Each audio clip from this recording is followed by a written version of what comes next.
సన్నిధిలోనికి ఆరాధనలోనికి వచ్చిన ఇది అసలు ఆరాధన దినం.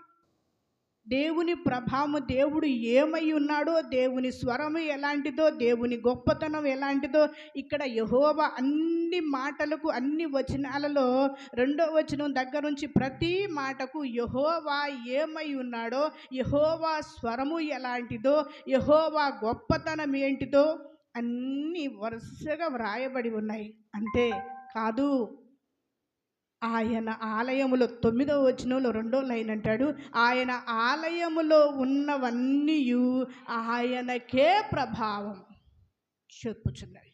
ఆయన ఆలయంలో ఉన్నవన్నీ ఎవరున్నాం? ఆయన ఆలయంలో ఉన్నది ఎవరండి? మనమేగా, నువ్వు నేనే ఆయన ఆలయంలో ఉన్నది. అవన్నీ మనం అందరం కూడా చెప్పవలసిందేంటయ్యా అంటే, అయ్యా నీ నామమునకే ప్రభావము, నీ నామమునకే మహిమ, నీకే కృతజ్ఞతాస్తుతులు చెల్లించే బద్దులమై ఉన్నాం. అంతేకాదు 11వ వచనంలో అంటాడు, మీరు అలా చేస్తే ఇదిగో యెహోవా తన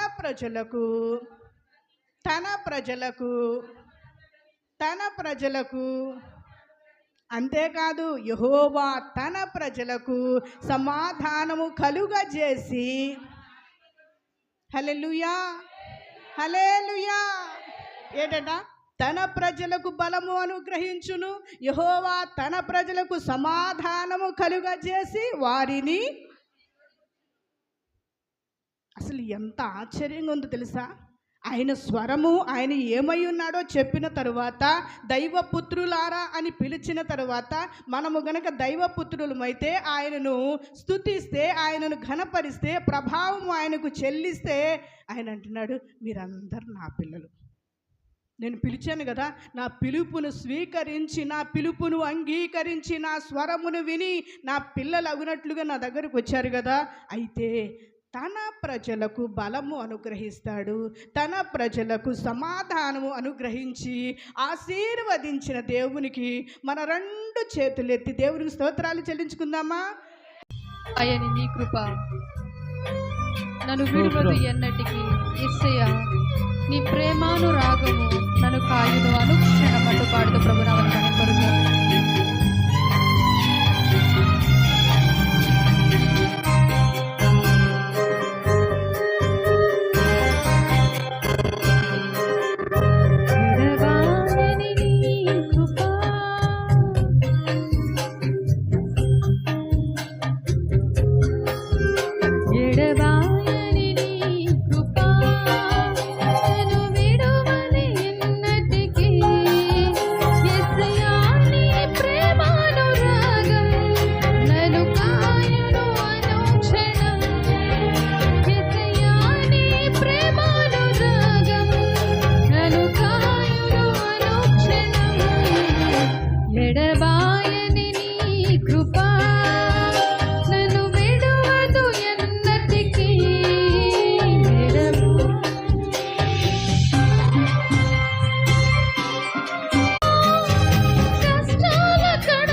ఇక చేయలేనని అనుకొనగా, భారమైన ఈ సేవను ఇక చేయలేనని అనుకొనగా, ప్రధాన యాజకుడా యేసు నీ అనుభవాలతో బలపరచితివి. ప్రధాన యాజకుడా యేసు నీ అనుభవాలతో బలపరచితివి. ఎడబాయని నీ కృపా నన్ను విడువదు ఎన్నటికీ. ఎడబాయని నీ కృపా నన్ను విడువదు ఎన్నటికీ. యేసయ్యా నీ ప్రేమానురాగం నన్ను కాయును అనుక్షణం.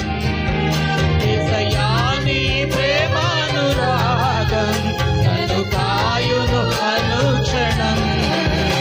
ఎడబాయని నీ కృపా నన్ను విడువదు ఎన్నటికీ.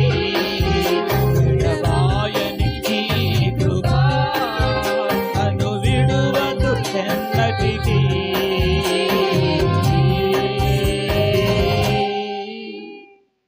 అవని ఆయన కృప నిరంతరము మనలను కాయుచు కాపాడచ్చు.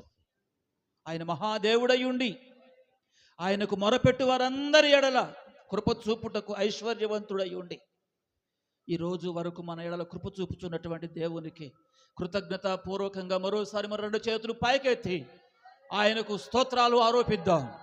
దైవపుత్రులారా, దైవ బిడలారా, దేవుని కృప పొందుతున్న ప్రతి ఒక్కరూ ఆయనను స్తుతిస్తూ ఆరాధిద్దాం. హల్లెలూయా, హల్లెలూయా, హల్లెలూయా. స్తోత్రమున ఉన్నతమైన శ్రేష్ఠ నామానికి మహిమ కలుగునుగాక. ప్రియులరా, ఈ ఆదివారపు ఆరాధన కొరకై ఆసక్తి కలిగి కూడి వచ్చిన మీ అందరికీ మన ప్రభు అయిన యేసుక్రీస్తు వారి శ్రేష్ఠ నామములో ముందుగా నా హృదయపూర్వకమైనటువంటి వందనాలు నేను మీ అందరికీ తెలియజేస్తున్నాను. ప్రియులరా, అందరికీ ప్రభు పేరిట వందనాలు. అందరికీ వందనాలు, వందనాలు అండి. కింద కుర్చీలు. ఓకే, ఈ సమయంలో దేవుని సన్నిధిలో మన ఆరాధన క్రమంలో ఈ రీతిగా మరి కలిసి ప్రభుని మహింపరుస్తూ స్తుతిస్తూ ఆరాధించుకుంటూ వెళ్ళడానికి దేవుడు కృప చూపారు. తిరిగి కొద్దిసేపు దేవుని యొక్క వాక్యాన్ని మనం ధ్యానం చేసుకోవడానికి ప్రయత్నం చేద్దాం. అందరూ కూడా మీ గ్రంథాలు తెరచి మన పాఠ్యాంశం అపోస్తుల కార్యాల గ్రంథం, ఈ గ్రంథంలోని 2వ అధ్యాయాన్ని గడిచిన కొన్ని వారాలుగా మరి ఒక్కొక్క వచనాన్ని, అంటే ప్రభు అయినటువంటి యేసుక్రీస్తు వారు సిలువలో ప్రాణం పెట్టి తిరిగి లేచి పునరుత్థానుడై అనేక మందికి అగపడి 40 రోజుల తర్వాత ఆయన ఆరోహణమై వెళ్ళిన తర్వాత జరిగినటువంటి కొన్ని సంఘటనలు, అలాగే మొదటి సంఘ స్థాపన సమయంలో పేతురు భక్తుడు చేసినటువంటి అద్భుతమైన బోధ, సువార్త ఏదైతే ఉందో ప్రియులారా, వాటన్నిటి విషయాలను మనం ఒక్కొక్క వచనాన్ని ధ్యానం చేసుకుంటూ రావడానికి దేవుడు కృప చూపారు. పోయిన వారం బల్లారాధన వారం కనుక మరి దేవుని దాసురాలు శ్రేష్టమైన సందేశంతో మీ ముందుకు వచ్చారు. ఆ పగలు ఆ రాత్రి కూడా తిరిగి అపోస్తుల కార్యాల గ్రంథం తెరచి మన ముందుంచుకుందాం. 2వ అధ్యాయము 24వ వాక్యాన్ని చదువుకొని కొద్దిసేపు దేవుని యొక్క వాక్యాన్ని మనం ధ్యానం చేసుకుందాం. మరణము ఆయనను బంధించి ఉంచుట. అందరూ మీ గ్రంథాలు తెరచినట్లయితే అపోస్తుల కార్యాల గ్రంథం ప్రియులరా 24వ అధ్యాయము, క్షమించండి, 2వ అధ్యాయము 24వ వచనాన్ని చదువుకొని దేవుని యొక్క వాక్యాన్ని మనం ధ్యానం చేసుకుందాం. మరణము ఆయనను బంధించి ఉంచుట, మరణము ఆయనను బంధించి ఉంచుట అసాధ్యము గనుక దేవుడు మరణ వేదనలను తొలగించి ఆయనను లేపెను. దేవుడు తన పరిశుద్ధ లేఖనాలను మన ధ్యానము కొరకు, మన ఆత్మీయ మేలు కొరకు ఆశీర్వదించి నడిపించునుగాక. ఆమేన్. ప్రభునందు ప్రియులరా, ఇది పేతురు గారు చేసినటువంటి అద్భుతమైన దేవుని యొక్క వాక్య సందేశం. ఈ సందేశములో యేసుక్రీస్తు ప్రభువారిని అలాగే తండ్రి అయినటువంటి దేవునిని కూడా అక్కడ ఉన్నటువంటి ప్రజలందరికీ పరిచయం చేస్తూ ఆయనలోని శక్తి సామర్థ్యాలను గురించి మాట్లాడుతూ ఒక శ్రేష్టమైన సంగతిని తెలియజేస్తూ ఉన్నాడు. మరణము ఆయనను బంధించి ఉంచుట అసాధ్యము గనుక దేవుడే మరణ వేదనలను తొలగించి ఆయనను లేపెను అని ఒక శ్రేష్టమైనటువంటి మాట పేతురు గారు ఆ రోజున ఉన్నటువంటి సంఘంతో లేకపోతే అక్కడ ఉన్నటువంటి ప్రజలందరితో మరి మాట్లాడినట్టుగా ఈ వచనాన్ని బట్టి మనము గమనించవలసిన వారమై ఉంటున్నాం. అసాధ్యము అని రాయబడి ఉంది. దేవునికి అసాధ్యము. ఏమిటి దేవునికి అసాధ్యము అని చెప్పేస్తున్నానంటే, మరణము ఆయనను బంధించి ఉంచుట అసాధ్యము.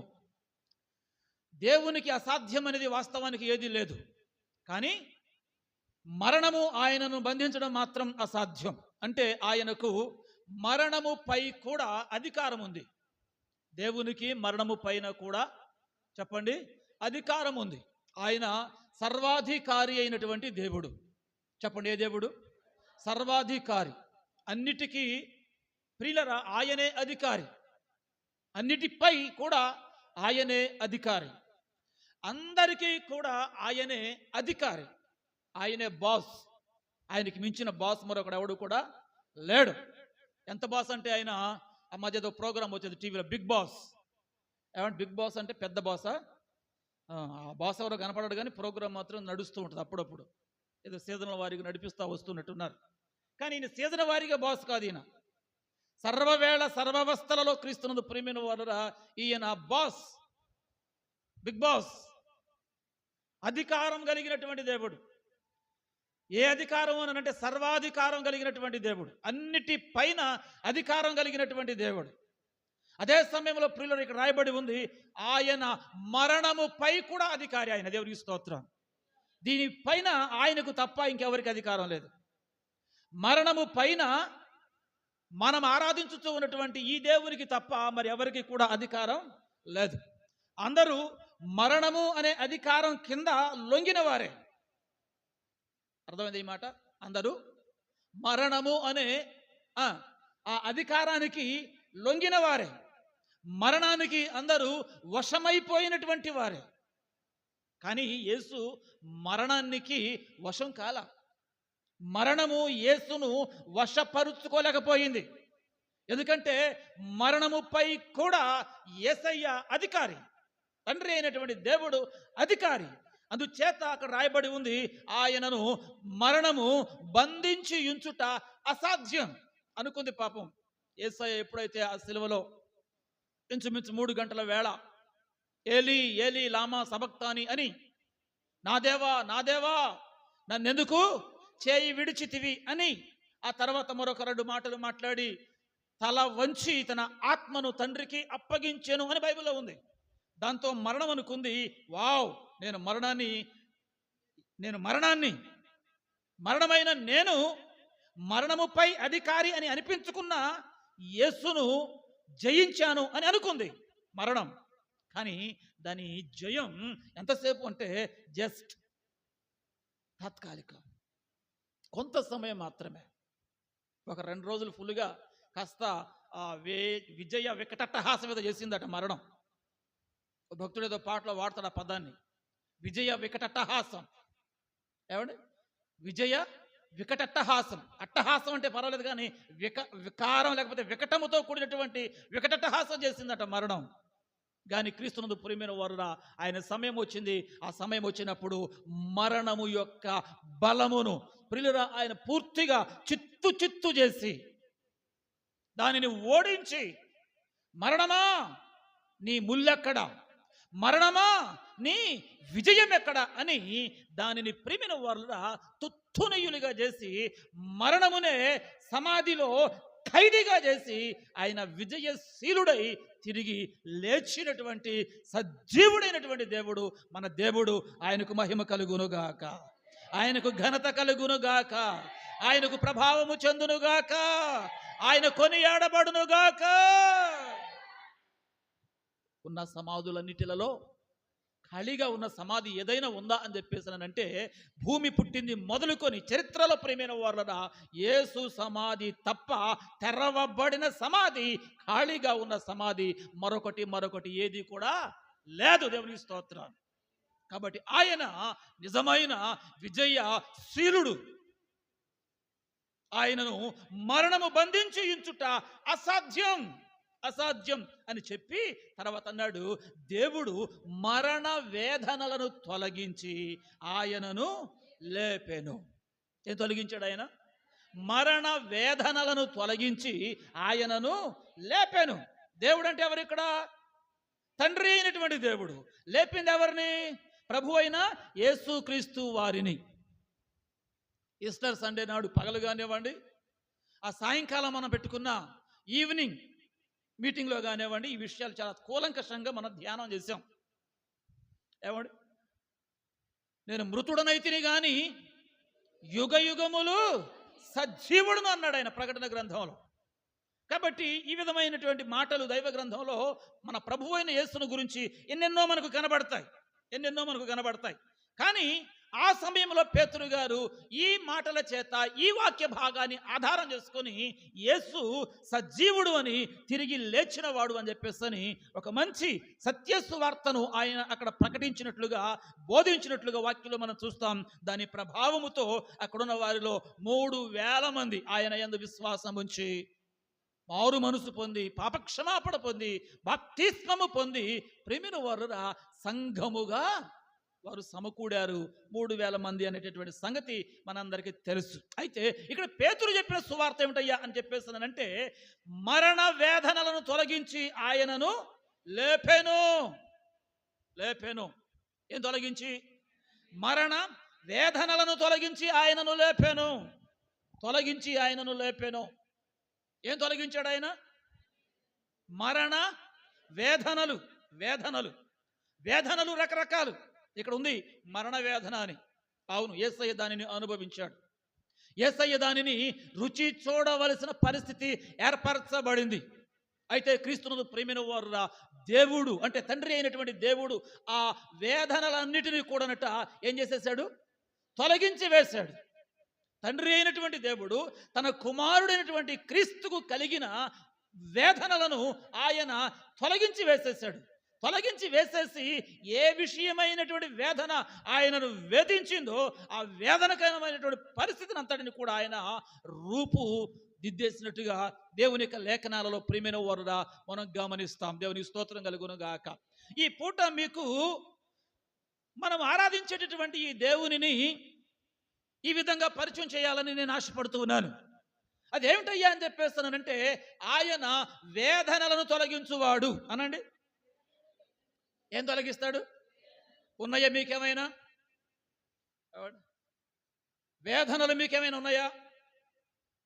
వేదన ఏంటి? ఇంతకి వేదన అంటే అర్థం ఏంటి? బాధ. వేదన, బాధ, కష్టం, కన్నీరు, దుఃఖం, నిట్టూర్పు, నిరాశ, నిస్పృహ, ఏమండి, నిస్సహాయం, ఇటువంటివి ప్రియమైన వారు అనేక పదాలు పర్యాయ పదాలుగా వస్తాయి. మీరు ఏమైనా అనుకోండి. అయితే ఈ ఉదయకాల సమయంలో దేవుని సన్నిధానానికి చేరి వచ్చిన మనతో, అలాగే మన కార్యక్రమాన్ని వీక్షించుతున్నటువంటి మన ప్రియ ఆత్మీయ బిడ్డలైనటువంటి శ్రోతలతో ప్రియుల పరిశుద్ధాత్మ దేవుడు జ్ఞాపకం చేయమని చెప్పినటువంటి సంగతి ఏమిటయ్యా అని చెప్పేస్తానంటే, మనం ఆరాధించుతున్నటువంటి మన దేవుడు వేదనలను తొలగించువాడు. చెప్పండి. ఇప్పటికే మనందరి జీవితాలలో ఎన్నో రకాల వేదనలు వచ్చాయి, ఎన్నో రకాల బలహీనతలు వచ్చాయి, ఎన్నో రకాల సమస్యలు వచ్చాయి. ఇప్పుడు దాకా మీరు చెప్పారే, బాధలని, కష్టాలని, కడగండ్లని, కన్నీరని, దుఃఖమని, ఏమండి, అనేకమైనవి చోటు చేసుకొని పలు కారణాలను ఆధారం చేసుకొని మన మీదకి వచ్చాయా లేదా? వచ్చాయి. వచ్చిన వాటిలో అనేకమైన వాటిని ప్రభువు ఏం చేశాడు? ఆయన తొలగించాడు. ఆయన లాగున తొలగించి ఉండకపోతే ప్రియమైన వారులరా, ఒకవేళ ఈ రోజు వరకు మన మనుగడ ఉండేది కాదేమో. ఆయన తొలగించి ఉండకపోతే ఏంటి ఆయన తొలగించింది? వేదనలు. వేదనలు తొలగించే దేవుడు ఆయన. ఏ విషయమైన వేదన అయినా కానివ్వండి, అది కుటుంబ సంబంధమైన వేదన, బిడ్డల సంబంధమైన వేదన, ఆర్థికపరమైన వేదన, ఆరోగ్యకరమైనటువంటి వేదన, లేకపోతే ఇంకా ఏవైనా చెప్పుకోలేని భయంకరమైనటువంటి విపరీతమైన వేదనలా ప్రియులరా, అవి ఏవైనప్పటికీ కూడా మనం ఆరాధించేటటువంటి మన దేవుడు వాటిలో నుండి మనలను విడిపించువాడు. వాటిని తొలగించి మనలను విడిపించువాడు. ఆయన ఏం చేస్తాడు? తొలగించి విడిపిస్తాడు ఆయన. కాబట్టి ఏ వేదనైనా సరే ఈ మధ్యాహ్న కాల సమయంలో దేవునికి చెప్పండి, దేవునిని అడగండి, దేవుని సన్నిధిలో వేడుకొనండి. ఆయనకు అసాధ్యమైనది ఏది కూడా లేదు. మరణ వేదనలు. చెప్పండి, ఏ వేదనలు? మరణం ఎందుకు వస్తుంది? ప్రియులారా రండి, ఆయన ఏ వేదనలు తొలగిస్తాడు? దేవుని యొక్క వాక్యాన్ని మనం పరిశీలన చేసినట్లయితే ద్వితీయోపదేశ కాండం, దైవ గ్రంథమైన పరిశుద్ధ బైబిల్లో నుండి కొన్ని మాటలు జ్ఞాపకం చేసుకుందాం. 7వ అధ్యాయం, ద్వితీయోపదేశ కాండము 7వ అధ్యాయము. ప్రియులారా, ఆయన మరణ వేదన తొలగించే దేవుడు. అంతేకాదు, ఇక్కడ మనం చూసినట్లయితే 7వ అధ్యాయము 15వ వాక్యంలో ఇలాగ రాయబడి ఉంది. ఏమని? యెహోవా నీ యొద్ద నుండి సర్వ రోగములను తొలగించి నీవెరిగియున్న ఐగుప్తులోని కఠినమైన క్షయ వ్యాధులన్నిటిని నీకు దూరపరచి నిన్ను ద్వేషించు వారందరి మీదికి వాటిని పంపించును. ఏం చేసి? యెహోవా నీ యొద్ద నుండి సర్వ రోగములను ఏం చేస్తాడట? మరణ వేదనలు తొలగిస్తాడు. మరణానికి కారణమైనటువంటి రోగాలు రకరకాలండి. అన్ని రోగాలు మరణకరమైన రోగాలు కావు. మరణకరమైన రోగాలు ఉన్నాయి, మరణకరము కాని రోగాలు ఉన్నాయి. అన్ని సమస్యలు మరణమే కాదు ప్రియురా. కొన్నిసార్లు అవివేకం వలన, అవిధేయత వలన, అనాలోచన వలన ప్రతి చిన్న సమస్య మరణకరమైనదే. ప్రతి చిన్న సమస్యకు మరణమే పరిష్కారం అని అన్నట్టుగా కొంతమంది తొందరపడి జీవితాన్ని చాలిస్తున్నారు. కానీ దేవుని యొక్క వాక్యం సెలవిస్తుంది, ప్రతిదానికి అది కాదు పరిష్కారం. వాక్యం చెప్పే మాట ప్రియమైన వారు మనం గమనించినట్లయితే మరణకరమైన వేదన తొలగించే దేవుడు ఆయన. అంత మాత్రమే కాదు, దానికి కారణమైన చెప్పండి, రోగమా సర్వరోగమా అమ్మా? సర్వరోగం. ఏ రోగమైనా కానివ్వండి, ఏ జబ్బైనా కానివ్వండి, ఏ బలహీనతైనా కానివ్వండి, ఏ సమస్య అయినా కానివ్వండి, ప్రియమైన వారురా, ఆయనకు అసాధ్యమైనది ఏది కూడా ఉందా? చెప్పండి. ఆయన జీవించిన దినాల్లో, అంటే ఆయన యేసు శరీరధారిగా ఉన్న దినాలలో ఆయన బాగు చేయలేని సమస్య అంటూ ఏదైనా ఉన్నట్టు మనం గమనించగలిగామా? ఏమండి? ఆయన వల్ల కాని పరిస్థితి ఏదైనా ఉన్నట్టుగా మనకి ఎక్కడైనా తగిలిందా బైబిల్లో?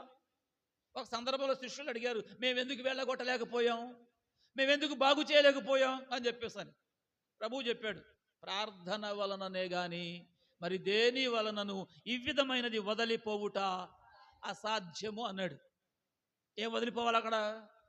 ఏమంటే ఒక చిన్న బాబు ఉన్నాడు, ఆ బాబుని ఒక దయ్యం పట్టిన దయ్యం ఏం చేసింది? ఆ బాబుని తరచుగా నీళ్లలోనూ తరచుగా నిప్పులలోనూ పడవేయడం మొదలుపెట్టిందట. ఎందుకు? నీళ్లలో మునిగి చావనైనా చావాలి, నిప్పుతోనైనా చావాలి.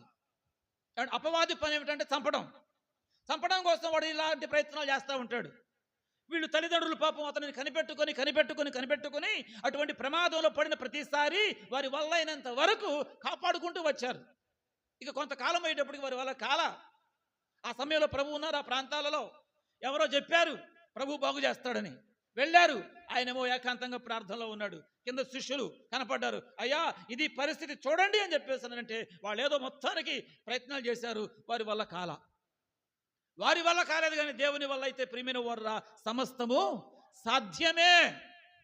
ఆ తర్వాత కాసేపటికి ప్రభు వారు వచ్చారు, వేడుకుంటున్నాడు, అయ్యా నీ శిష్యులను అడిగాం సహాయం చేయమని, వారి వల్ల కాలేదు, నీ వల్ల అయినా ఏమైనా అయితే సహాయం చెయ్యి అని చెప్పేస్తున్నానంటే ప్రభు అన్నాడు, నమ్ముట నీ వలనైతే. దేవునికి స్తోత్రం. అంతే. అతనిలో ఉన్నటువంటి ఆ దురాత్మ విలవిలలాడించి అతనిని విడిచి పోయినట్టుగా దేవుని యొక్క వాక్య భాగంలో మనం చూస్తాం. ఆ తర్వాత శిష్యులు ఏకాంతంగా ప్రభువుని అడిగారు, మా వల్ల ఎందుకు కాలేదు? అరే మీ వల్ల ఏది కాదురా బాబు, మన వల్ల ఏది కాదు. ఏది కావాలన్నా ఏది జరగాలన్నా ప్రియమైన వాళ్ళరా అది దేవుని వల్ల మాత్రమే సాధ్యం కావాలి, ఆయన వల్ల అవుతుంది. ఎప్పుడు అని చెప్పేస్తానంటే ప్రియమైన వారు తర్వాత ఆ విషయాలు కూడా మీకు నేను జ్ఞాపకం చేయడం ప్రయత్నం చేస్తాను. ఇక్కడ మనం చదివిన ఒక మంచి మాట అదేమిటంటే, నీ యొద్ద నుండి సర్వ రోగములను అమ్మా తొలగిస్తాడా లేకపోతే తీసుకొచ్చి పెడతాడా? తొలగించి ఏం చేస్తానంటున్నాడు? నీ వెరిగి ఉన్న ఐగుప్తులోని కఠినమైన క్షయవాదులన్నిటిని నీకు దూరపరచి నిన్ను ద్వేషించు వారి మీదికే. దేవుడికి స్తోత్రం. ఈ మాట బయట వాళ్ళకి అర్థం ఇష్టం ఉండదు, కానీ మనం కనుక నిజమైన దేవుని బిడ్డగా బ్రతకగలిగితే, హల్లెలూయా, దేవుడు చెప్పినట్టుగా మనం చేయగలిగితే, ఆ పై వచనాలలో అవే కనపడతాయి. 12వ వచనం మీరు చదువుకోండి. తర్వాత ఏమంటాడు? మీరు ఈ విధులను విని వాటిని అనుసరించి నడుచుకొని ఎడలా. అది సంగతి. చాలు చాలు చాలు చాలు. చాలు. తర్వాత చదువుకోండి. నడుచుకొని ఎడలా. ఆయన బిడ్డగా ఆయన కోరుకున్నటువంటి విశ్వాస జీవితాన్ని, భక్తి జీవితాన్ని, ఆయన నియమించిన నిబంధన ప్రకారం నీవు నేను మనం కనుక ఉండగలిగితే ఆయన ఇస్తున్న వాగ్దానం ఏమిటంటే చదివాం మనం ఇక్కడ, సర్వ రోగములను ఆయన చెప్పండి ఏం చేస్తాడట? తొలగించి వేస్తాడంటే దేవుని స్తోత్రం. ఏం చేస్తాడు? తొలగించి వేస్తాడు. మరణ వేదనలు తొలగిస్తాడు ఒకటి. రెండవది దానికి కారణమైన సర్వ రోగములను తొలగిస్తాడు. ఎప్పుడు? నమ్ముట నీ వలనైతే. ఎప్పుడు? అక్కడ చదివినట్టుగా ఆయన ఇచ్చిన విధులనన్నిటినీ అనుసరించడం మన వలనైతే. దేవుని స్తోత్రం. ఇది మనకు చేతవ్వాలి, ఇది మనం అభ్యాసం చేయాలి. ఇది గనక మన వలనైతే ప్రియమైన వర్రా ఆయనకు అసాధ్యమైనది ఏది కూడా ఉందటరా? ఏదీ లేదు. అంత మాత్రమే కాదు, ఇంకా దేవుని యొక్క వాక్యం మనం పరిశీలన చేస్తే నిర్గమాకాండము ప్రియమైన వర్రా 14వ అధ్యాయం. నిర్గమాకాండము 14వ అధ్యాయము చదవండి 21వ వాక్యం.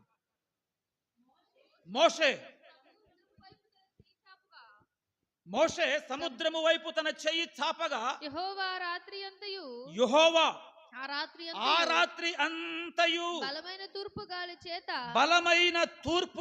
చేత సముద్రమును తొలగించి దానిని ఆరిన నేలగా చేసెను. గట్టిగా స్తోత్రం చెప్దామా? ఏం చేస్తాడంట ఆయన? ఏం తొలగించాడు చెప్పండి? ఏమండి? మరణ వేదనలు తొలగించగలిగినటువంటి శక్తిమంతుడు ఆయన. దానికి కారణమైన సర్వ రోగములను మన యొద్ద నుండి తొలగించి దూరంగా ఉంచగలిగినటువంటి దేవుడు ఆయన. అంత మాత్రమే కాదు ప్రియమైన వర్రా, ఆయన ఇంకా ఏం తొలగిస్తాడయ్యా అని చెప్పేస్తానంటే ఇక్కడ రాయబడి ఉంది. ఏమని? ఆ రాత్రి అంతయు బలమైన తూర్పు గాలి చేత సముద్రమును తొలగించెను. ఏం తొలగించాడు చెప్పండి? సముద్రమును తొలగించెను. ఎవరి కోసం? తన ప్రజలైనటువంటి ఇశ్రాయేలు కోసం. ఐగుప్తు నుండి వారు బయటకు వస్తున్నప్పుడు వారికి వచ్చిన మొట్టమొదటి ఆటంకం ఏంటి చెప్పండి? ఎర్ర సముద్రం. ఏమండి? సముద్రం చిన్నదా పెద్దదా? ఎర్ర సముద్రం. ఏమండి? సముద్రం. దానిని కూడా దేవుడు తన పిల్లల కొరకు ఆ రాత్రి అంతా బలమైన తూర్పు గాలి. ఏ గాలి? గాలి ఎక్కడుంది? గాలి ఎక్కడుంది? గాలి ఆయన ధనాగారంలో ఉంది. దేవుని స్తోత్రం. సమస్తము ఆయన ధనాగారంలో ఉన్నాయి. జలములు ఆయన ధనాగారంలో ఉంచుకున్నాడు దేవుడు. ఆదికాండంలో నోవాహుతో మాట్లాడుతూ అంటాడు, నేను ఆకాశపు తూములను విప్పుతాను, నా చేతిలో ఉన్నాయి దాని లాక్స్ అన్ని కూడా. నేను కనుక విప్పాను అనుకోండి, ఏమండి, భూమి మొత్తం మునిగిపోతుంది, జలరాశులన్నీ చనిపోతాయి. ఎక్కడో అట్టడుగునున్నటువంటి నోవాహు ఓడ అలాగలాగలాగు వెళ్ళి అరారాతు పర్వతం మీద నిలబడుతుంది అని అన్నట్టుగా ప్రియమైన వారురా, దేవుడు తన ధనాగారంలో ఉన్నటువంటి ఆ జలములను పంపగా ఏమంటే ఏం జరిగిందో మనకు అక్కడ తెలుసు. అయితే తిరిగి మరలా ఇక్కడ అంటున్నాడు వాక్య భాగంలో, ప్రియమైన వారురా మనం చదువుకున్నాం, ఆ రాత్రి అంతా కూడానట దేవుడు చెప్పండి ఏం పంపాడు? బలమైన తూర్పు గాలి. ఏ గాలి? బలమైన తూర్పు గాలి, మామూలు గాలి కాదు. అంటే గాలి అనేది బయటికి రావాలి అని చెప్పేస్తుందంటే ఏం చేయాలి? ఏం చేస్తే గాలి వస్తుంది? ఇప్పుడు మనం ఉన్నాం, ఫ్యాన్లు పెట్టుకున్నాం ఏమండి, ఇక్కడ సరిపడా ఈ ఫ్యాన్ ఉంది ఏమండి. గుడివాడలో బర్నబాసయ్య గారు పెద్ద మందిరం కట్టారు. కట్టిన మందిరంలో ఇంచుమించు అది ఏమండి ఒక 100 అడుగులు వెడల్పు, 220 అడుగులు పొడుగు. ఈ 220 అడుగులు పొడుగున్నటువంటి అంత పెద్ద మందిరంలో ఎన్ని ఫ్యాన్లు వేయాలి చెప్పండి? ఎన్ని ఫ్యాన్లు వేయాలి? మన మందిరంలో ఎన్ని ఉన్నాయి? ఈ 30-40 కొలతల్లో ఉన్న ఈ మందిరంలో ఎన్ని ఫ్యాన్లు పెట్టుకున్నాం మనం? ఇటు ఒక 4, ఇటు ఒక 3, ఇటు ఒక 4, 8 ఫ్యాన్లు పెట్టుకున్నాం మనం ఇక్కడ. ఏమండి 200 గజాలు కట్టుకుని ఈ చిన్న మందిరానికి ఈ ఫ్యాన్లు పెట్టుకున్నాం. ఈ ఫ్యాన్లు పెట్టుకున్నా కూడా ఒకసారి మనం సరిపోట గాలి సరిపోక కరెక్ట్గా ఫ్యాన్ కింద కూర్చున్నానా లేదా అని చెప్పేసి అని ఏమంటే చూసుకొని మరి సరుకులు సార్లు ఏం చేస్తున్నాం? మంచిదే, తప్పదు, అవసరం. హల్లెలూయా. ఏమండి అవసరం, తప్పదు. కానీ బర్నబాస్ గారు మందిరంలో ప్రియమైన వారురా ఈ 220 పొడుగు 100 అడుగులు వెడల్పు ఉన్నటువంటి అంత పెద్ద మందిరంలో ఎన్ని ఫ్యాన్లు ఉన్నాయో చెప్పనా మీకు? 3 ఫ్యాన్లు. ఎన్ని ఫ్యాన్లు అండి? 3 ఫ్యాన్లు. ఒక్కొక్క ఫ్యాన్ ఇంచుమించు ఇదిగో మన ఈ ఖానా ఎంత ఉందో దాని రెక్క అంత బాగా ఉంటుంది. 1,60,000 రూపాయలు ఒక ఫ్యాన్ వచ్చి. ఎంత? 1,60,000 రూపాయలు అన్నారు ఒకసారి. అట్లా సైజుల వారిగా ఏవో ఉన్నాయి. పురిరా ఇక అంతకు మించి ఇంకా పెద్ద ఫ్యాన్లు ఉండవేమో. ఒకవేళ ఏమైనా ఉంటే, ఒకవేళ అదేంటిది హెలికాప్టర్ ఉంటుంది చూడండి, దాన్ని లేపడం కోసం కూడా దానికి ఒక ఫ్యాన్ ఏదో బిగిస్తారు. అది తిరిగి తిరిగి తిరిగి తిరిగి మొత్తానికి శక్తిని పుంజుకొని ఆ తర్వాత అది లేస్తుంది. సరే, అదంతా వేరే విషయం. ఏమండి ఓకే, ఇప్పుడు మనకు గాలి కావాలి, ఫ్యాన్ లేదు, కరెంట్ పోయింది, ఏం చేస్తాం? విసురు కరద విసురుకుంటాం, ఏదో కొద్ది గాలి వస్తుంది, అది వేరే విషయం. ఏమండి ఒకవేళ అది కూడా లేదనుకోండి, చంటి బిడ్డ మన చేతుల్లో ఉంది, అప్పుడు మనకు గాలి కావాలి, ఏ అవకాశం లేదు. కొంతమంది చెంగుతో ఏదో తిప్పలు పడతారు, ఇంకా కొంతమంది ఏమండి ఎంత గాలి వస్తుంది చెప్పండి? ఇప్పుడు దేవుడట ఆ రాత్రి అంతా కూడా ఏ గాలి పంపాడు? బలమైన తూర్పు గాలి చేత సముద్రము తొలగిపోయేటట్టుగా దేవుడు కార్యం జరిగించాడు. దేవుని స్తోత్రం కలుగును గాక. అంటే ఎంత గాలి ఆయన ఊదితే, ఆదాములో కూడా దేవుడే ఊదాడు జీవవాయువు. జీవవాయువు ఊదగా, జీవవాయువును ఊదగా నరుడు జీవాత్మ, అంటే ఆయనలోని వాయువే ఆదాములోనికి వెళ్ళిన జీవాత్మ. దేవుని స్తోత్రం.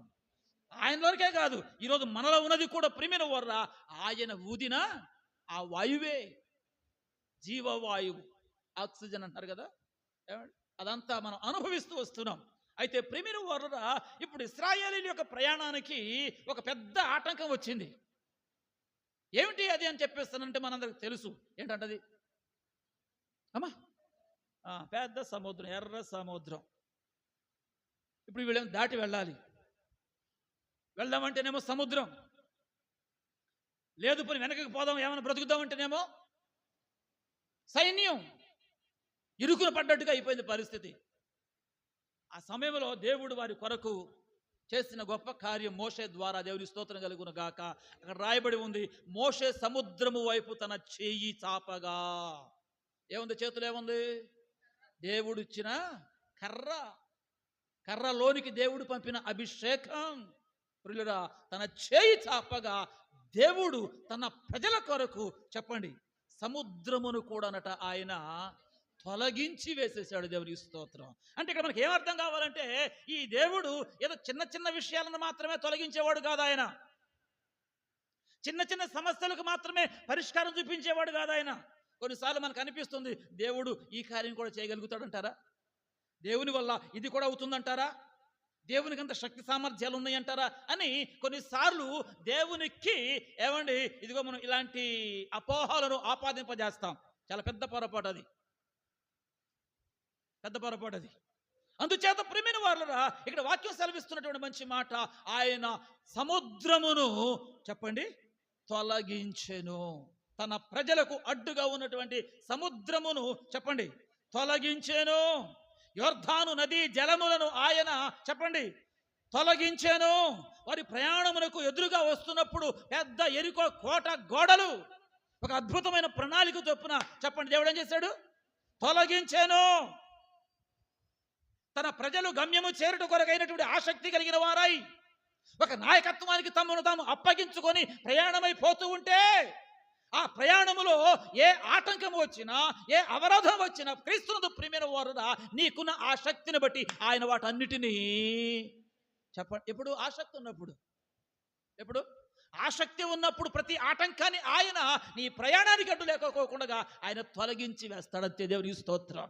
నీ కార్యమునకు ప్రియమైన వారురా అభ్యంతరము కలగకోకుండా నీకున్న దైవ సంబంధమైన ఆసక్తిని బట్టి ప్రతి ఆటంకాలను ఆయన తొలగించునుగాక, ప్రతి సముద్రమును ఆయన తొలగించునుగాక, ప్రతి విధమైన రోగమును ఆయన తొలగించునుగాక, ప్రతి విధమైన వేదనలను ఆయన తొలగించునుగాక.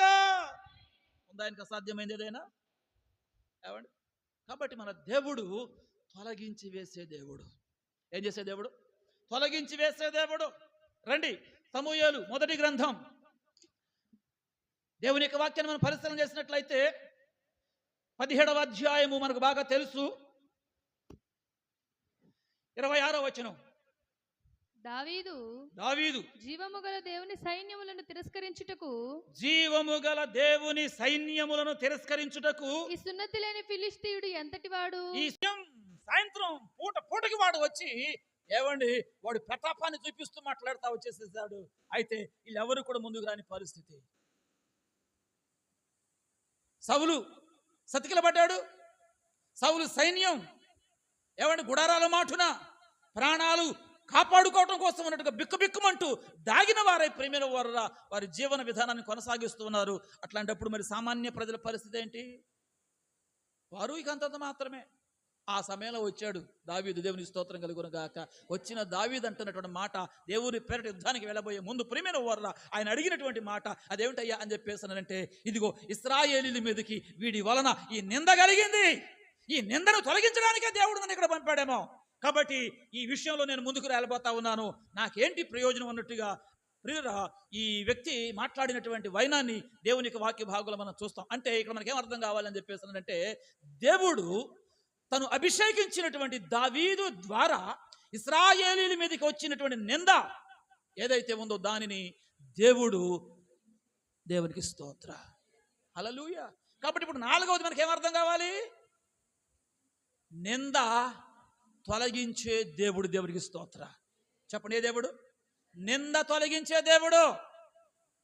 ఈ మాట కోసం మీకు చెప్పాలంటే ఇదే సమూయేలు మొదటి అధ్యాయం మనం చూసినప్పుడు హన్న ఒక ఆవిడ కనపడుతుంది మనకు. ఆమె మీద కూడా ఒక నింద ఉండిపోయింది. ఏమిటది? ఆవిడ కూడా వేడుకుంటుంది దేవుణ్ణి, మొక్కుకుంటుంది దేవుణ్ణి, అయ్యా ఈ నింద తొలగిస్తే ఏం చేస్తే, ఈ నింద తొలగిస్తే నీకే అని చెప్పేసి ఒక అద్భుతమైన మొక్కుబడి చేసినట్టుగా దేవుని యొక్క వాక్య భాగంలో ప్రియమైన వారురా మనం చూడగలుగుతాం. కానీ దేవుడు తన పట్ల గొప్ప కార్యాన్ని జరిగించాడు. మరలా మీదటికి ఆమె సమూయేలును కనింది. ఆ తర్వాత పాలు విడవగానే ఆ ప్రవక్తను తీసుకుని వెళ్ళి దేవుని సన్నిధిలో ప్రతిష్ఠించి వదిలిపెట్టింది. దేవుని స్తోత్రం కలుగునుగాక. హల్లెలూయా. కాబట్టి ఎన్ని విషయాలు చెప్పుకున్నాం మనం ఇప్పుడు? 1, 2, 3. ఇదిగో పాస్టర్ నువ్వు చెప్పేది ఎదురన్నమాట చెప్పుకో, మళ్ళీ మమ్మల్ని అడుగుతావు ఎందుకు? 4 ఈ కూడా అర్థం కావట్లేదా? దేవుని స్తోత్రం హల్లెలూయా. ఇది ఎప్పుడు సాధ్యమవుతుంది? 8వ వచనం రాస్తారు ప్రియులారా ఏమని? మీ పితరుల వలె మీరు అవిధేయులు గాక యెహోవాకు లోబడి. ఎవరికి లోబడాలి? యెహోవాకు లోబడి దేవునికి లొంగి. ప్రియులారా దేవుని సన్నిధిలో మనం ఇక్కడ ఇంత మర్యాదగా ఇంత చక్కగా దేవుని యొక్క వాక్యానికి మనం విధేయులం అవుతున్నాం అని చెప్పేస్తానంటే ఇక్కడ మీకు అర్థం కావాల్సిన మాట ఏదో ఒక వ్యక్తికి మీరు లోపడుతున్నారని కాదు. ఇక్కడ ఎవరికి లోపడుతున్నాం మనం? దేవునికి స్తోత్రం చెప్దాం ఒకసారి. ఎవరికి లోబడి చెప్పాము ఇప్పుడు మనం? చేతులెత్తి మరి చెప్దాం హల్లెలూయా. ఎవరికి లోబడి చెప్తున్నాం మనం ఇక్కడ? మనం అనుకోబాకండి పాస్టర్ గారికి మేము లోబడాలా, ఈయన చెప్తే మేము చెప్పాలా, ఈయన రమ్మంటే మేము రావాలా, ఈయన కూర్చోమంటే మేము కూర్చోవాలా, ఈయన వెళ్ళమంటే మేము వెళ్ళాలా, ఈయన ఇవ్వమంటే నో.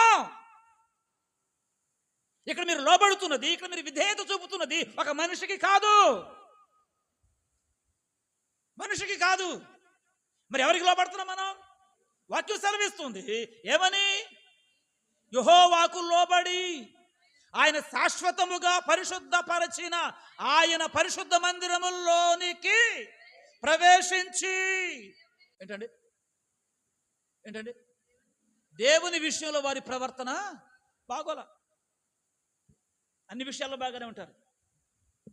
కుటుంబ విషయంలో, సమాజం విషయంలో, వ్యక్తిగత విషయాల్లో, బిడ్డల విషయాల్లో, తల్లిదండ్రుల విషయాల్లో, కొన్ని విషయాల్లో ప్రియమైన వారు బాగుంటారు. మంచిదే, ఉండాలి తప్పనిసరిగా.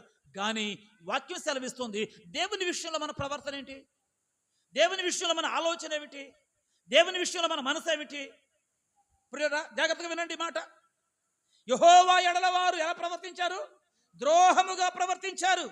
అలా ప్రవర్తించిన మీ పితరుల వలె, మీ సహోదరుల వలె మీరు. కాబట్టి మనం కనిపెట్టాలి. ఇప్పుడు మనం ఉన్నాం ఇక్కడ, దేవుని స్తోత్రం.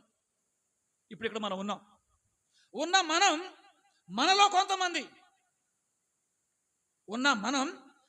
మనలో కొంతమంది దేవుని ఎడల ఒకవేళ ద్రోహం చేసేవారుగా ఉంటే, దేవుని మందిరము ఎడల ద్రోహం చేసేవారుగా ఉంటే, దేవుని కట్టడలు ఆజ్ఞల విషయమై ఒకవేళ నిర్లక్ష్యంగా ప్రవర్తించేవారు ఉంటే, దేవుని స్తోత్రం, ఏం చేయకూడదట?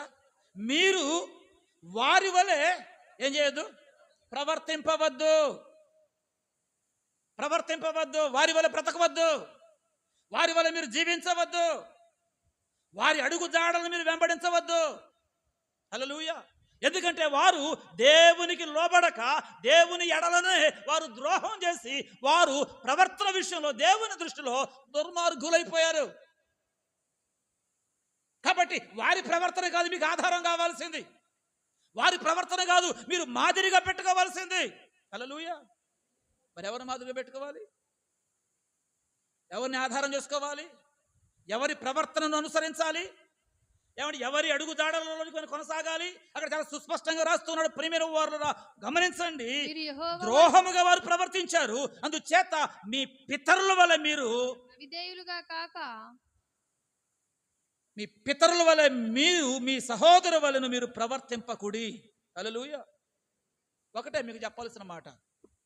ఉన్నారు మన పితరులు, ఉన్నారు మన రక్త సంబంధులు, ఉన్నారు మన పై పెద్దలు ఉన్నారు.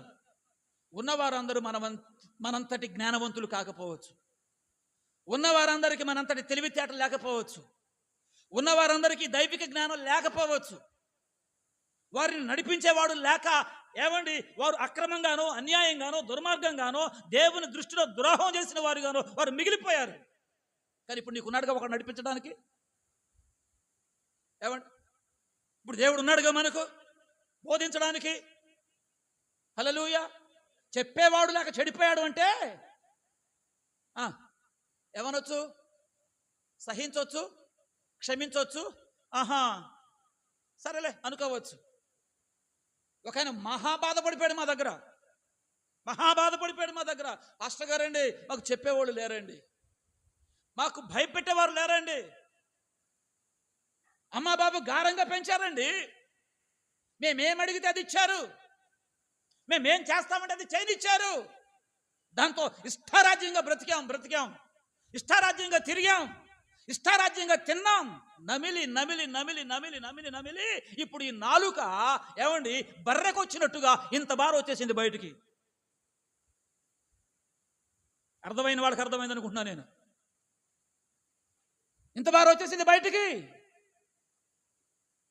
ఆయన ఏడ్చాడు మా దగ్గర. పాస్టర్ గారు మాకు చెప్పలా ఇది తింటే తప్పని, మాకు చెప్పలా ఇది తింటే క్యాన్సర్ వస్తుందని, మాకు చెప్పలా ఇది తింటే పాడైపోతామని, మాకు చెప్పలా ఇది తింటే భార్య బిడ్డలను అర్ధంతరంగా వదిలేసి అకాల మరణానికి లోనవుతామని మాకు భయం చెప్పిన వారు లేరు. అందుకే ఈ విచ్చలవీడు. తీరా చెప్పేవాడు ఎవడైనా దొరికి కాస్త సెట్ చేసుకున్న సమయానికి ప్రియమైన వారు అవకాశం కాస్త చేదాడిపోయింది.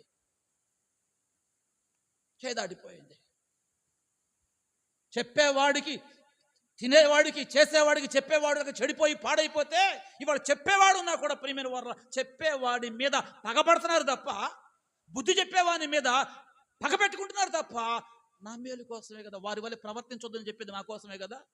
ద్రోహముగా ప్రవర్తించే వారిని చూసి మీరు ద్రోహం చేయొద్దు, మోసం చేసే వారిని చూసి మీరు మోసం చేయొద్దు, అన్యాయంగా అక్రమంగా దేవునికి అవిధేయంగా బ్రతికే వారిని చూసి ఆ బ్రతుకు మీరు నేర్చుకోవద్దు. హల్లెలూయా, హల్లెలూయా. ఒక నోవాహులాగా మీరు మనం నిలబడగలిగితే దేవునికి స్తోత్రం, దేవునికి మహిమ కలుగుతుంది. పాడతామని ఒక పాట, జనులంతా తమ మార్గం చెరిపేసుకున్నా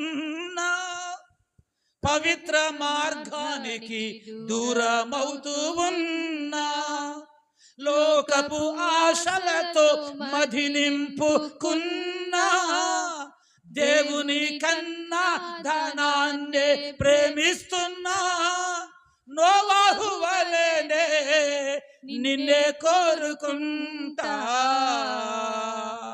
హల్లెలూయా. ఎవరిని కోరుకోవాలి మనం? ఎవరి వల్ల ప్రవర్తించకూడదు? ఏమండి, దేవుని యందు భయభక్తులు లేని వ్యక్తులు మనతో ఉన్నారు. వాక్యము కొరకు ఆసక్తి లేని వ్యక్తులు మనతో ఉన్నారు. దేవుని మందిరం యొక్క క్రమాలను పాటించని వ్యక్తులు మనతో ఉన్నారు. వాళ్ళ ప్రవర్తన కనుక నువ్వు చూసి నేర్చుకొని, ఏమైందిలే వాళ్ళు లేరాట, ఏమైందిలే వీళ్ళు లేరా ఇట్లా, ఏమైందిలే అని అనుకోని కనుక ప్రియమైన వారురా వారి ప్రవర్తనను కనుక నువ్వు అనుసరించావా, ఖచ్చితంగా వాక్యం సెలవిస్తుంది, ఉగ్రత నీ మీద కాచుకొని ఉంది. ఉగ్రత నీ మీద నా మీద కాచుకొని ఉంది. ఎప్పుడు అవిధేయులైన వారి ప్రవర్తనను గనక మనం విడిచిపెట్టకపోతే, ద్రోహము చేసిన వారితో గనక మన సాంగత్యాన్ని మనం దూరం చేసుకోకపోతే ప్రియమైన వారురా అవిధేయత కాచుకొని కూర్చొని ఉంది అక్కడ. అందుకే ఈ 7-8 వచనాలు ఇప్పుడు ఒకసారి కలిపి చదివితే మీకు ముక్క బాగా అర్థమవుతుందని నేను అనుకుంటూ ఉన్నాను. ఏమని నేను చదువుతా వినండి. తమ పితరుల దేవుడైన యెహోవా ఎడల ద్రోహముగా ప్రవర్తించిన మీ పితరుల వలెను మీ సహోదరుల వలెను మీరు ప్రవర్తింపకుడి. వారి ప్రవర్తన ఎట్టిదో మీకు అగ్గపరచవలెనని ఆయన వారిని నాశనమునకు అప్పగించెను. చెప్పండి, దేవుడు ఏం చేశాడట?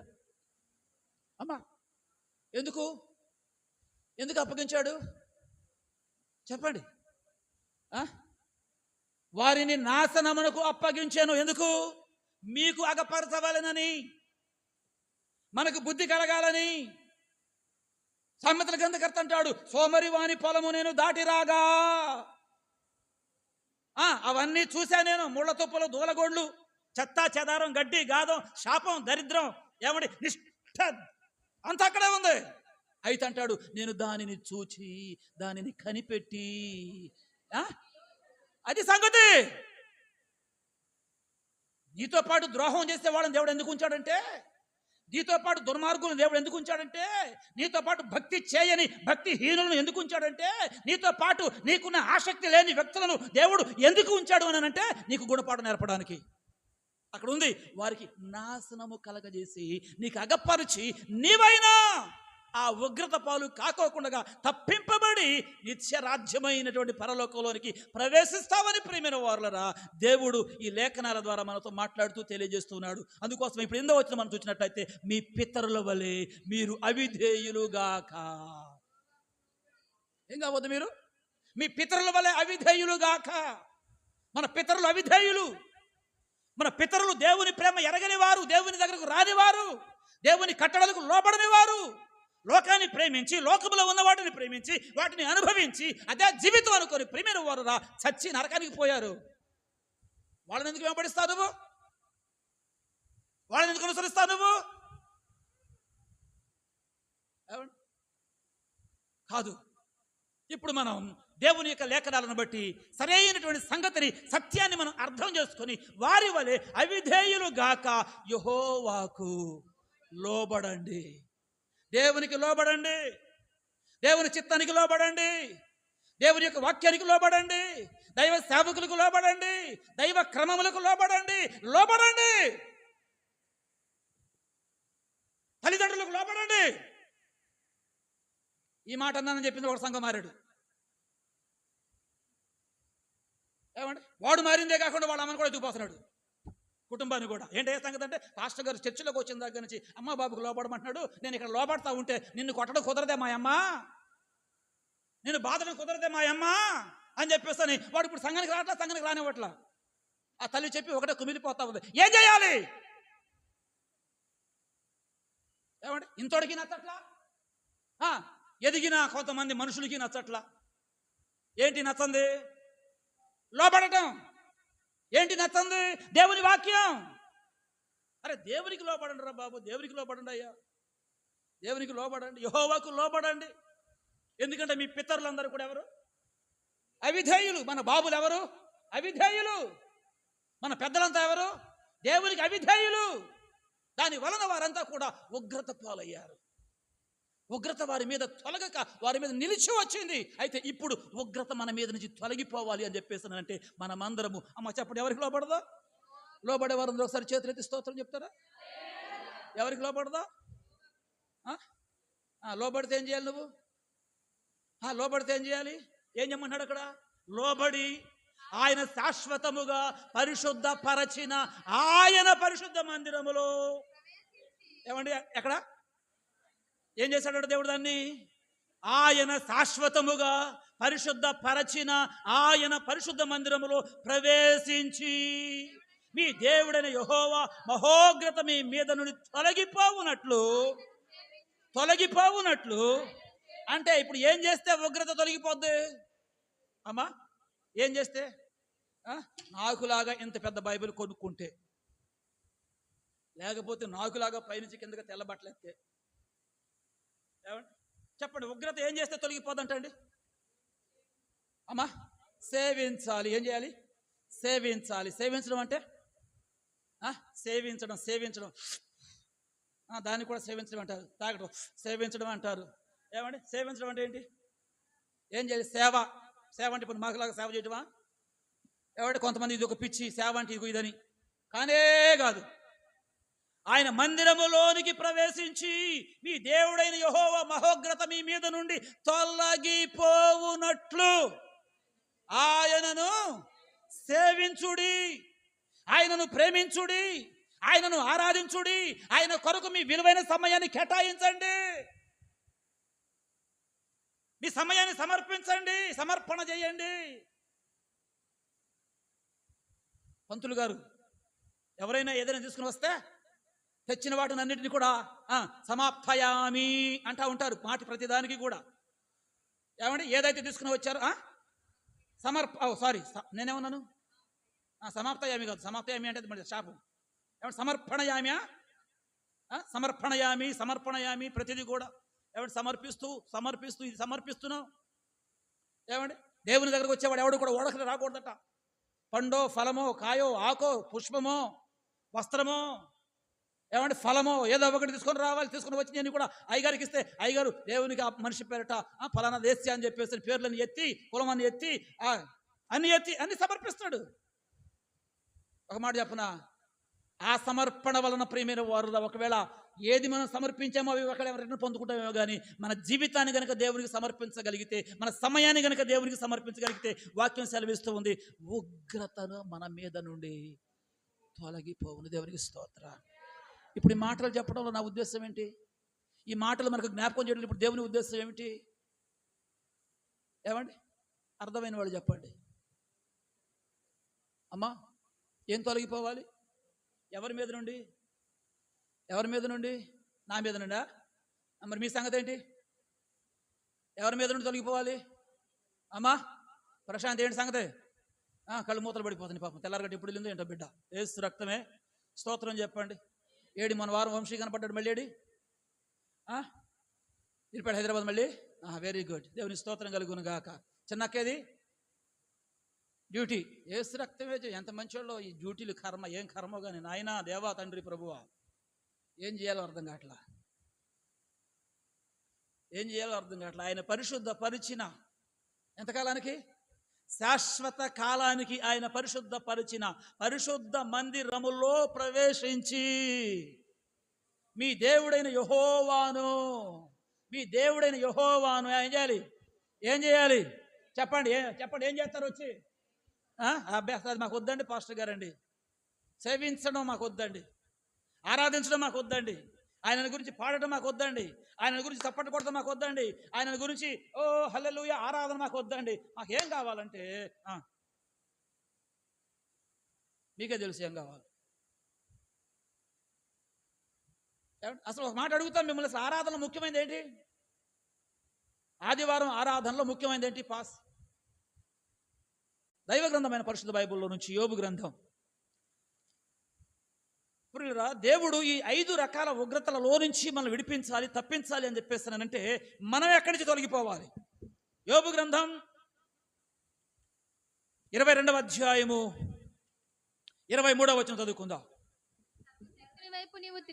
సర్వశక్తుని వైపు నీవు తిరిగిన ఎడల నీ గుడారములో నుండి దుర్మార్గమును దూరముగా తొలగించిన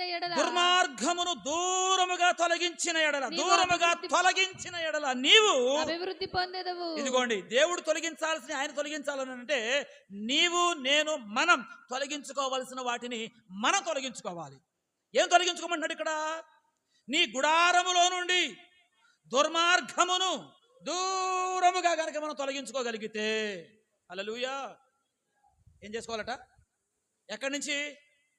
గుడారం. గుడారం అంటే మనకు అర్థమయ్యేది ఏంటంటే ఇల్లు, లేకపోతే ఒక గృహం, ఒక కట్టడం, ఒక నిర్మాణం. కానీ ఆత్మీయ కోణంలో మన వాక్యాన్ని అర్థం చేసుకోగలిగితే ప్రియమైన వారురా, మన హృదయం అనే గుడారంలో నుండి, ఎక్కడి నుంచి? మన హృదయం అనే ఈ గుడారంలో నుంచి దేవునికి అహిష్టమైనటువంటి ఏంటది? దుర్మార్గం. ఏ మార్గం? దుర్మార్గం. అది మంచి మార్గం కాదు, అది మంచి జీవితం కాదు, అది మంచి పని కాదు, అది మంచి మాట కాదు, అది మంచి చూపు కాదు, అది మంచి ఆలోచన కాదు, అది మంచి తిండి కాదు, అది మంచి సహవాసము కాదు. కానిది ఏదైతే ఉందో దానిని నీ హృదయంలో నుండి, నీ గుడారంలో నుండి, నీ ఇంటిలో నుండి, నీ మనస్సులో నుండి ఎంత ఎందుకు దగ్గరే ఉందనుకోండి, అందుకోసం అని చెప్పేసి ఏం చేయాలంట? దూరంగా, దేవుని స్తోత్రం, దూరంగా కనుక మనం దానిలో నుంచి కనుక మనము తొలగిపోతే, లేకపోతే మన హృదయంలో నుంచి కనుక మనం తొలగించుకోగలిగితే దేవుడు మరణ వేదనలో నుంచి తొలగిస్తాడు, దేవుడు సర్వ రోగములను తొలగిస్తాడు, దేవుడు సముద్రము వంటి పెద్ద పెద్ద అవరోధాలను తొలగిస్తాడు, దేవుడు నిందించే వారి యొక్క నిందలను తొలగిస్తాడు, రేపు రాబోతున్నటువంటి ఉగ్రత నుండి తొలగిస్తాడు. దేవునికి స్తోత్రం. ఎప్పుడు? మన హృదయంలో నుండి దుర్మార్గమును మనము దూరముగా తొలగించుకుంటే. ఇర్మియా గ్రంథం 4వ అధ్యాయం, ఇర్మియా గ్రంథం 4వ అధ్యాయం చదవండి ప్రియమైన వారలారా, 1వ వచనం. ఇదే యెహోవా వాక్కు. ఇశ్రాయేలు, నీవు తిరిగి రానుద్దేశించిన ఎడల నా యొద్దకే రావాలను. నీవు అటు ఇటు తిరుగుట మాని నీ హేయ క్రియలను నా సన్నిధి నుండి తొలగించి సత్యమును బట్టి న్యాయమును బట్టి నీతిని బట్టి యెహోవా జీవము తోడని ప్రమాణము చేసిన జనములు ఆయన యందు తమకు ఆశీర్వాదము కలుగుననుకొందురు. జనములు ఆయన యందు ఆశీర్వాదము కలుగునని అనుకొందురు, ఆయన యందే అతిశయపడుదురు అని ఒక పెద్ద మాట ఇక్కడ ఉంది ప్రియమైన వారలారా.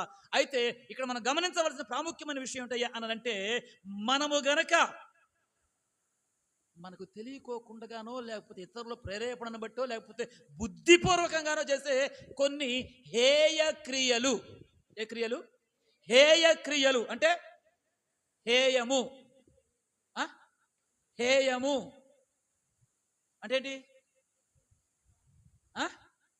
హేయ క్రియలు, హేయము, అసహ్యము. ఏంటండి అసహ్యము?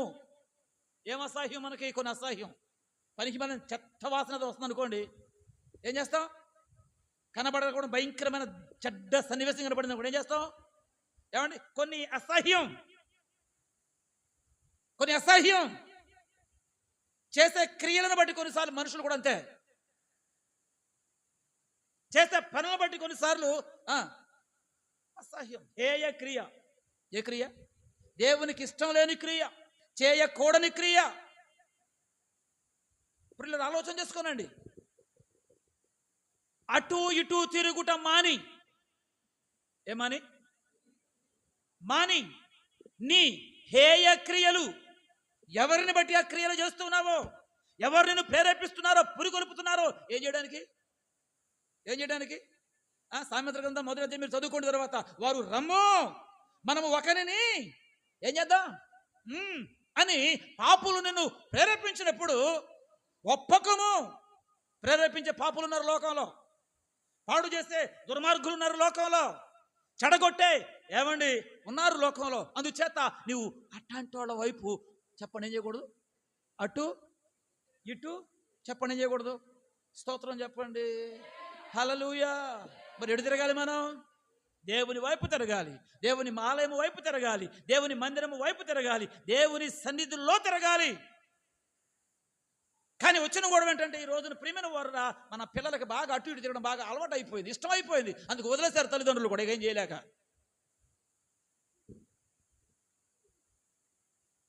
ఈ పిల్లలు చాలా మంచోడు, దేవుని స్తోత్రం.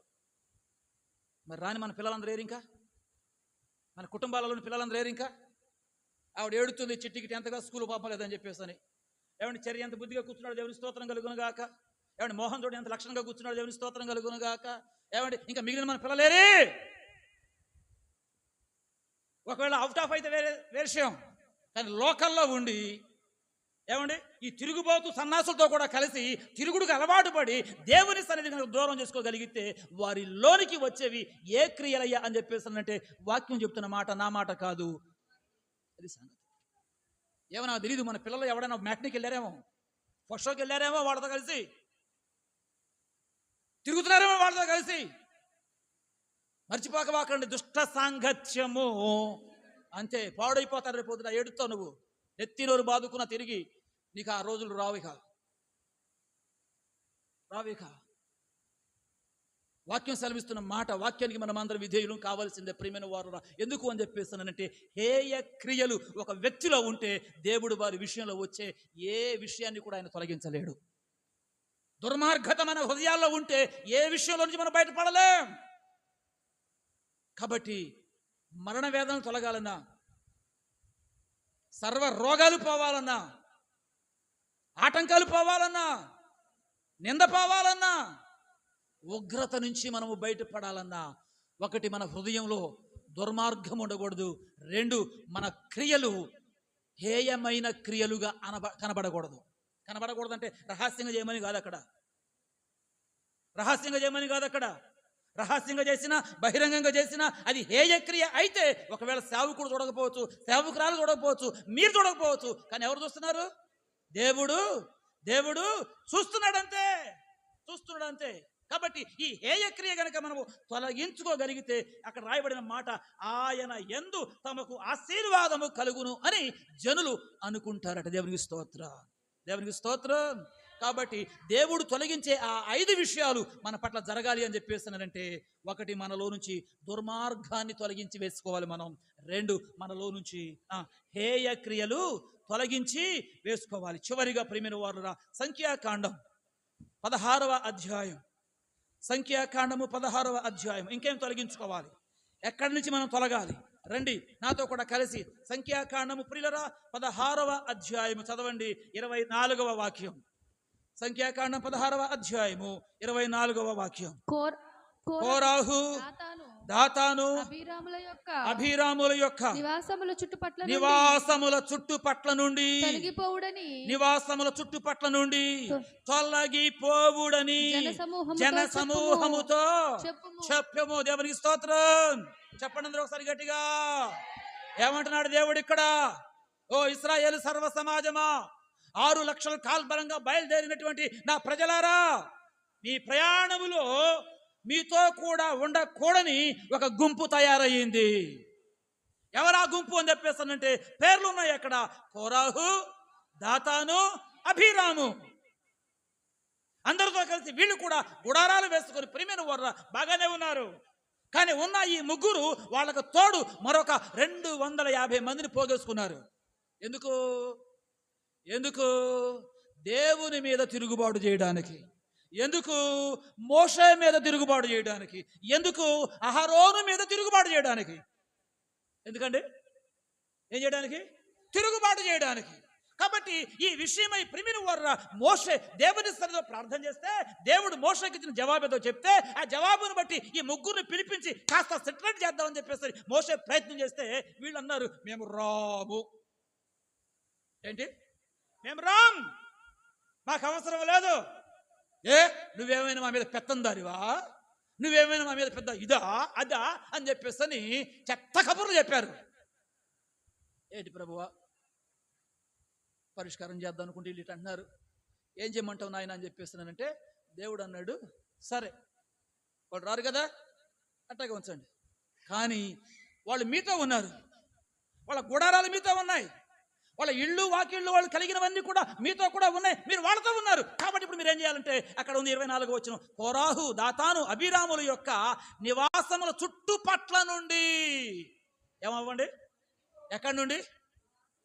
నివాసముల చుట్టుపట్ల నుండి తొలగిపోండి, తొలగిపోండి, తొలగిపోండి. ఎందుకు? చదువునా.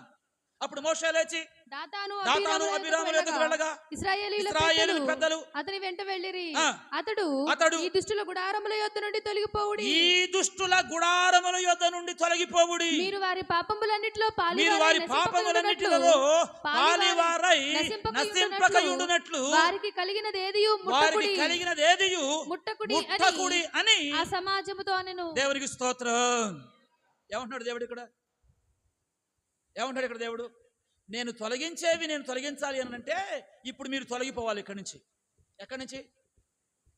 ఎక్కడి నుంచి? ఏమండి? ఇక్కడ కొన్ని గుడారాలు ఉన్నాయి, కొన్ని నివాసాలు ఉన్నాయి. ఎవరంటే అవి? కోరాహు, దాతాను, అబీరాము అనబడినటువంటి ముగ్గురు.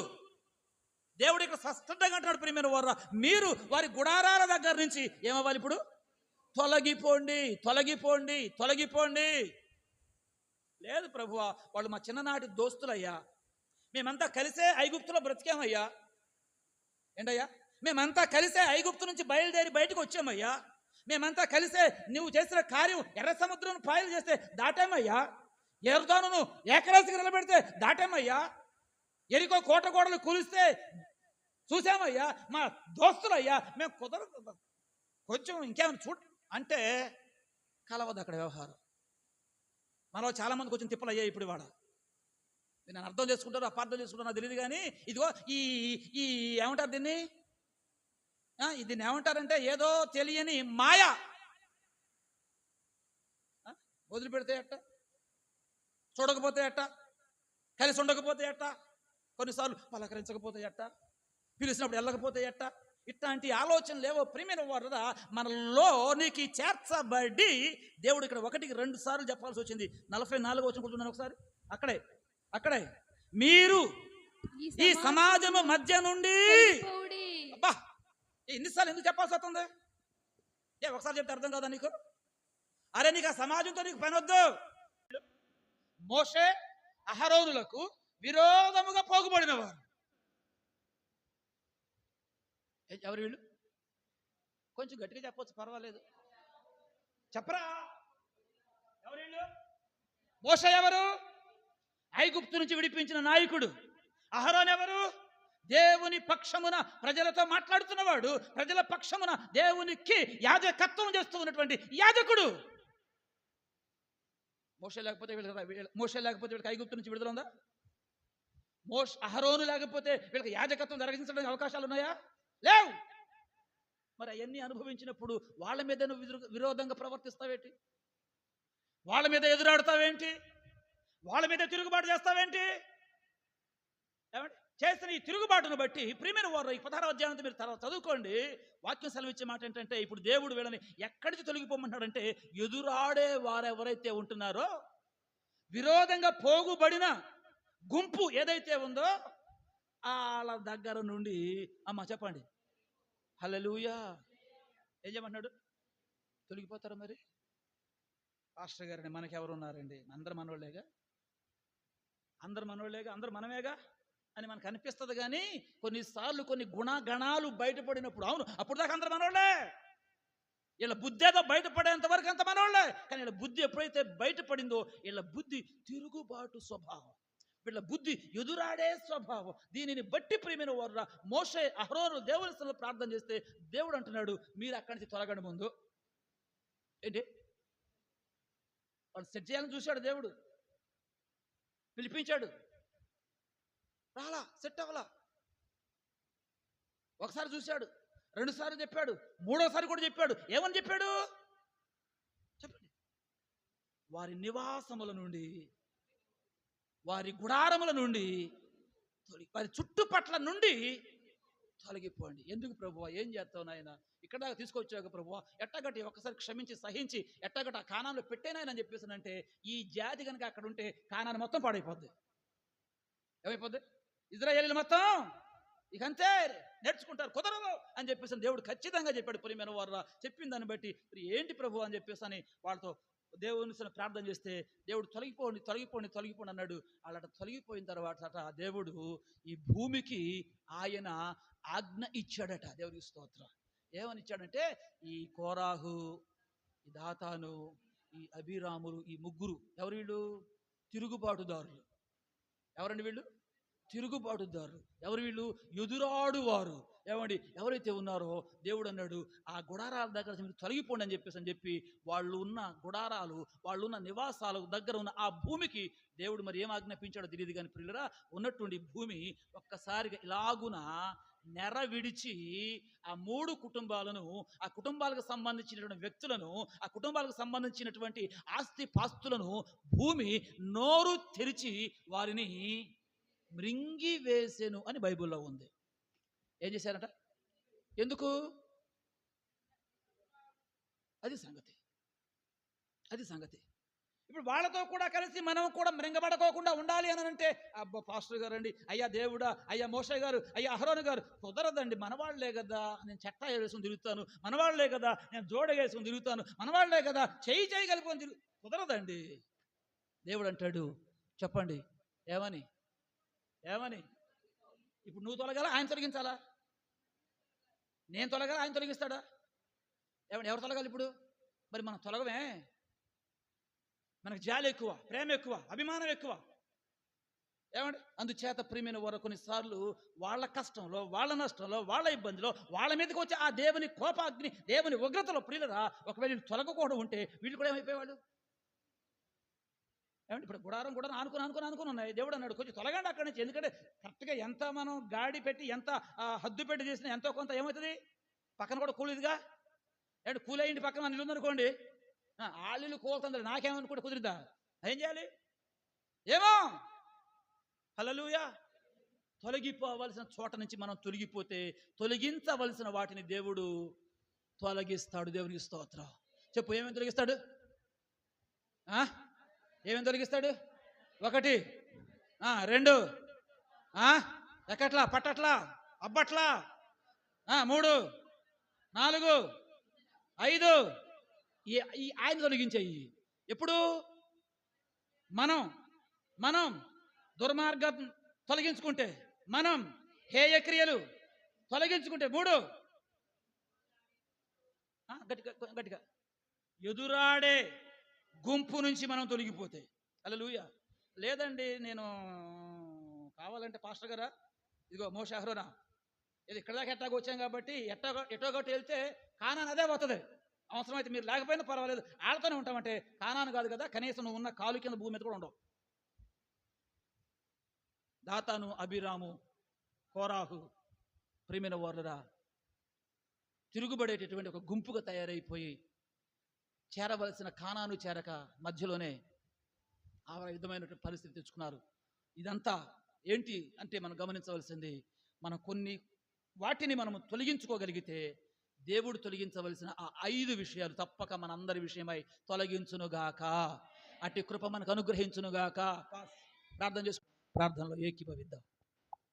మహోన్నతుడైన తండ్రి, సర్వశక్తి కలిగిన దేవ, మహోపకారి, నీకు వందనాలు, స్తోత్రం స్తోత్రం స్తోత్రములనైనా.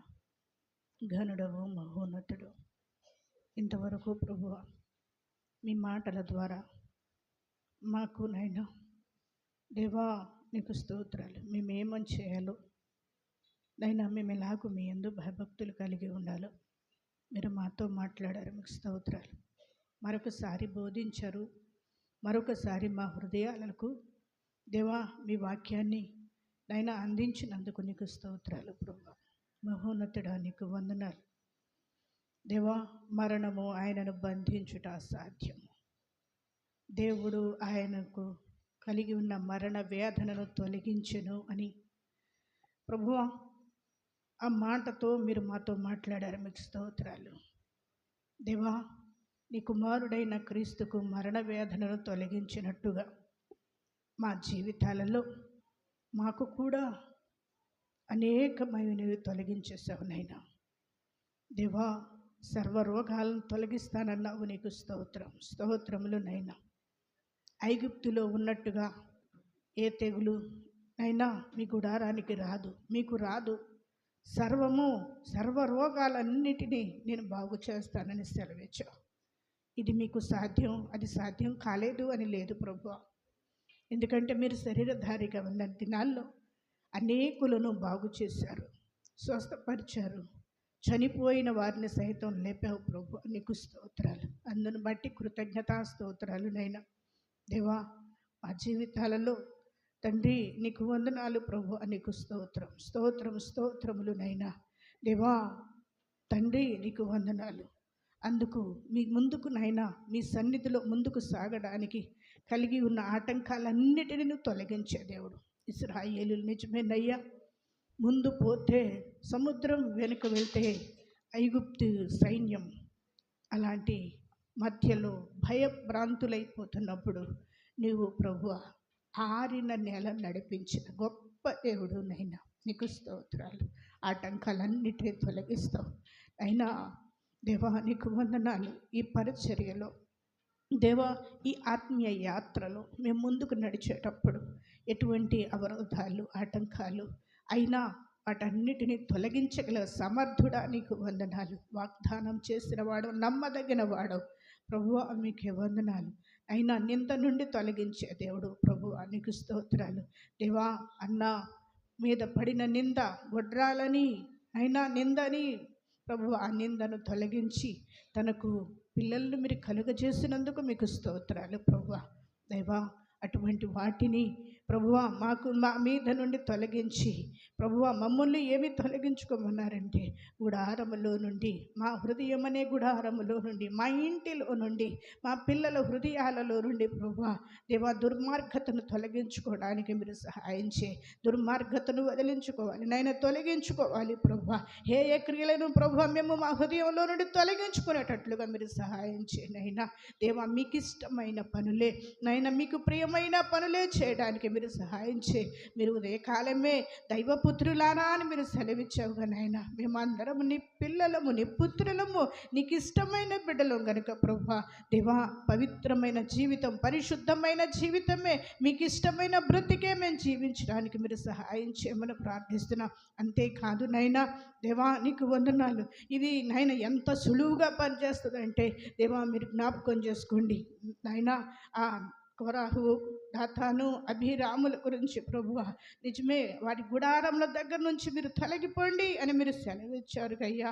అయ్యా నైనా నీకు వందనాలు. అప్పటి వరకు కలిసే వచ్చారు, అప్పటి వరకు సహవాసం చేస్తూ అందరూ నైనా మీతో కలిసి ఉన్నారు, ఒకే మన్నాను తిన్నారు, ఆ బండలోనిదే త్రాగారు. అయినప్పటికీ వాడి గుడారాల దగ్గర కూడా ఉండొద్దని సెలవిచ్చావుగా నైనా. లేకపోతే నైనా భూమి నెర విడిచి మిమ్మల్ని కూడా మృంగేస్తుందని సెలవిచ్చావు దేవా. అటువంటి దుష్టులతో పాలివారము మేము కూడా కాకుండానట్లుగా దేవా నీకు వందనాలు. మాకు కూడా మీరు సహాయం చేయి. అది మాకు అర్థం కావట్లేదు అయ్యా. దైవజనులతోనే వ్యతిరేకం కదా, దైవ కుమారులతోనే వాళ్ళతోనే వ్యతిరేకం కదా, మాతో బాగానే ఉన్నారు కదా అని నిత్యము మేము కూడా సహవాసం చేస్తున్నాం దేవా. ఒక్కసారి చూడమని ప్రార్థిస్తున్నాం. అటువంటిది ఏది ప్రభు రాకుండా మీరు సహాయం చేయండి. అటువంటి నాశనం దుష్టత్వం ఏది నైనా మా కుటుంబాలకు రాకుండా మీరు సహాయము చేయమని ప్రార్థిస్తున్నాం. ప్రభువా మీరు జ్ఞాపకం చేసుకోండి, తీసుకొచ్చిన ప్రతి వారిని మీరు జ్ఞాపకం చేసుకోండి, మీరే దర్శించండి, మమ్మల్ని అందరినీ ప్రభువా మీరు చూడండి, కాపాడండి, భద్రపరచండి. నైనా దేవా నిత్యము మిమ్మల్ని సేవించేవారిగా నైనా మీరు కృప చూపమని ప్రార్థిస్తున్నాం. అప్పుడే నువ్వు కరుణా కటాక్షములను మాకు అనుగ్రహిస్తావు ప్రభువా. నీ ఉగ్రత నుండి మమ్మల్ని తప్పించమని ప్రార్థిస్తున్నాం. మేమందరము మీ ఎదుట మోకాళ్ళుని మిమ్మల్ని సేవిస్తున్నాం, మిమ్మల్ని ఆరాధిస్తున్నాం. నువ్వు పరిశుద్ధపరచిన పవిత్ర దినాన్ని మీ సన్నిధిలో కూర్చొని ఉన్నామయ్యా. ఇక నుండి మేమందరము ఒక నిబంధన చేసుకొని మరి ఎన్నడూ ప్రభువా వీటిని తప్పిపోకుండా ఉండడానికి మీ సన్నిధిలో నిబంధన చేసుకుంటున్నాం. మీరు స్థిరపరచండి, దృఢపరచండి, మమ్మల్ని అందరినీ దీవించమని, మీ ఉగ్రత నుండి తప్పించి మమ్మల్ని కాపాడి వర్ధిల్ల చేయమని యేసు ప్రభు పరిశుద్ధ నామమున అడిగి వేడుకుంటున్నాను తండ్రి, ఆమేన్. ఇప్పుడు మన పరమ తండ్రి అయిన దేవాది దేవుని దివ్యమైన దయ, మన రక్షకుడు ప్రభు అయిన యేసుక్రీస్తు వారి యొక్క అమూల్యమైన కృప, పరిశుద్ధాత్మని యొక్క నిత్య సన్నిధి సహవాసం ప్రభు సన్నిధికి సమకూడి వచ్చి ఆయనను సేవించుటకు తీర్మానం కలిగి తద్వారా ఉగ్రత తొలగిపోవునట్లుగా ప్రభు మనకు బోధించి ఉండగా, తొలగించవలసిన ప్రతి విషయాల నుంచి మనం తొలగిన కారణాన దేవుని అత్యంత కృప సదాకాలం మనందరికీ తోడై ఉండి నడిపించునుగాక. యేసు రక్తమే జయ, శిలువ రక్తమే జయ. యేసు నామానికి సంపూర్ణమైన విజయము కలుగునుగాక. ఆమేన్, ఆమేన్, ఆమేన్. హల్లెలూయా.